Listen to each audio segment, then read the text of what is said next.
Ben 1958 Mardin doğumluyum. Yani yaklaşık 45-46 seneden beri bu sanatla uğraşmaktayım.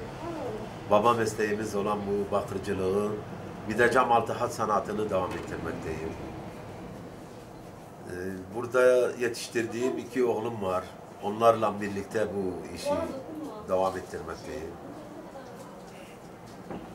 Nasıl, ilgi var mı abi? Vallahi ilgi eskiden bütün bu eşyalar hep kullanılırdı. Şimdi ise süs olarak kullanılmakta. Yani dekoratif amaçlı. Ama yaptıklarımız hepsi kullanma amaçlıdır. Yani yaptıklarımız hepsi kullanmak içindir. Ama tabii bunlarda çok emeğimizi harcıyoruz. Bunlar ağır işler yapıyoruz. Eskiden yaptıklarımız hep tencereler yapardık. Ondan sonra büyük leğenler yapardık.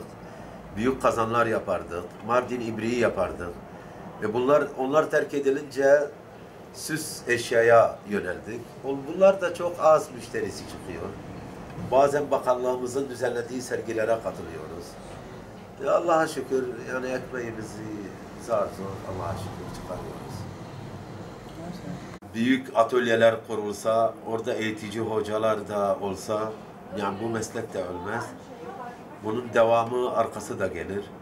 Çünkü biz kaç yıl daha çalışacağımızı bilemiyoruz. Yani bu 1500 çalışan vardı.